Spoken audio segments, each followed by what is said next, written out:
Hello, my name is James Black. I'm going to be talking about a recipe generator I made. So first we're going to look at just some of the features and then I'll go through a story.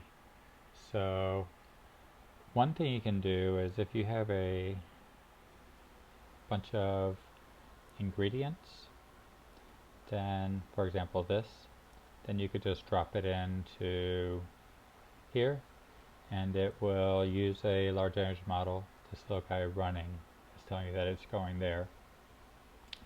And it's going to try and understand what ingredients you have so it can make them work. So while it's going through doing that, I'll be looking at some other features. For example, you can you can select a menu. I don't actually know if I want to change anything right now. So I'm using an application called Streamlit, and every time you make any changes, it runs through everything. So you may not want to do that. May not be the best choice. But the basic idea, so yay, so I came up with this. But so you can look and say chicken thighs, finely diced white meat. It's kind of funny that it thinks that there's white meat in here. Green onions, white onions, Roma tomatoes. So it has a whole bunch of different things. And to get it to show up as ingredients, you have to select something. Okay, so then it puts it there. We're actually not going to use that, by the way. I just wanted to use that as an example of something that can be done. So if you're looking for example, you want to prepare a dinner for some for friends that like French and Korean food, but is gluten free. So this is where this type of work can be really helpful, is try to deal with different types of cuisines, different food allergies. A lot of people are gluten free. I met a lady one time that was allergic to all sugars. Trying to cook for her would have been a nightmare. Um, Obviously, peanut allergies are common. There's a lot of different food allergies, so if you're trying to work around those, it can make it really hard. So, for example, it's saying French and Korean here, gluten free. Now, you want to know what information about the different skill chef level, for example.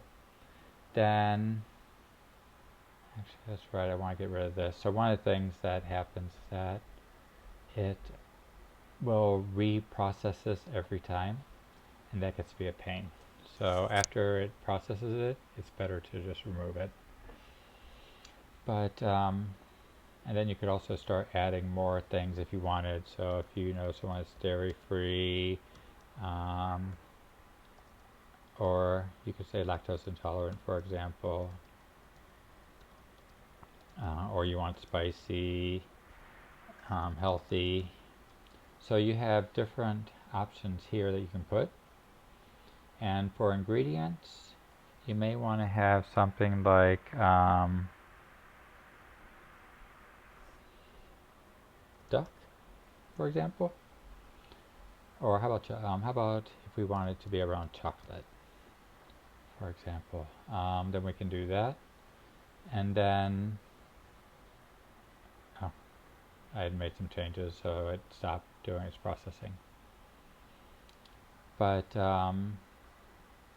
you can start to, it will help you to figure out, so this in-context help is useful because people may not know what's the difference between these different options. Any generative AI application, that's one of the helpful things about it, is you can take into account the context and then you can give people help for that particular thing. So this application was designed because I tend to be a very fussy eater, but I like to try different foods. So, for example, I don't like bell peppers or mushrooms. So a lot of umami things I don't like. That's just me. So, but so, and if I look in a lot of my cookbooks, they'll sit there and they'll call for ingredients I don't like, and then I have to try and figure out how to work around them. With generative AI, it can create more options. So, for example, and then you can look through here and you can just pause it, but it will talk about what's the difference between these type of chefs for this type of cooking. And so, like lactose intolerant, they use coconut cream extensively, whereas here they're using almond milk, coconut milk, or oat milk. So there's difference there. And then the um, cashew cream, nut milks, so and fermented dairy alternatives like kefir to balance gut health. So they have a lot of. They'll talk about, well, what's different between these styles. So you can pick, for example, a skilled chef, and then I'd put French and Korean, but what if you wanted to have a different region? So what I do is I like to play around with different types. So this is from Denmark and skilled chef with a that's centered around berries. So it had a blueberry and bramble rhubarb tart with lavender creme fraiche because also I'd want it to be blue themed. And then I have it generate images. It creates a story for each recipe, and then it gives you the ingredients or the how to make it. And then this sounded really good to me. Blueberry and violet parfait with almond crumble. And so one of the things that I like is it will give me this extra information. So when someone asks about it, I can sit there and I'd never thought about like cooking blueberries or something like this. But to me this sounds interesting.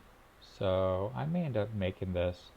I did look up the fact that some of these would call for like lavender. I'd never heard of lavender being used in cooking. But so here we're looking at lactose intolerant, spicy, healthy eating, and gluten free. So regions, Oaxaca, Mexico, it talks about why. Um, chocolate de agua, sounds kind of interesting.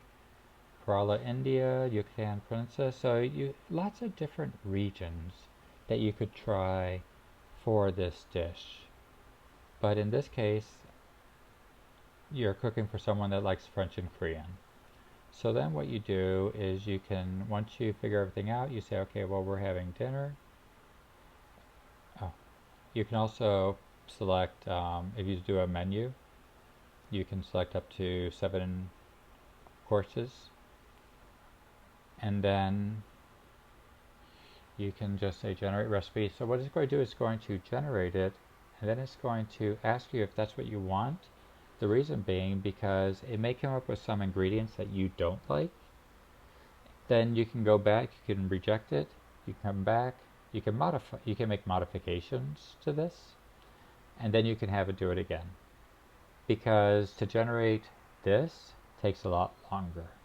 It could take 10 minutes because it takes a little while to do the images because this is all running locally. So everything I do runs locally mainly for privacy concerns. I don't see the point of giving OpenAI and these companies more information about me than they already are getting. So, um, so like it's going with goju duck confit with a chocolate feather crust. I don't know if that would sound good, to be honest, but if you could experiment with it and see. I'm kind of curious to see if duck legs and chocolate would work. and then it has a risotto with seared shiitake mushrooms. So I would say reject because I don't like. And then I could put, for example, no mushrooms. And then you could have it do it again. And then once you get the what you want, then it'll generate everything and you're good to go. But that's the basic idea is of using you could use OpenAI to do this, but then you have to keep on having it go back and have it just constantly generating new ideas. And I like the idea of having more structure around the approach. So thank you very much.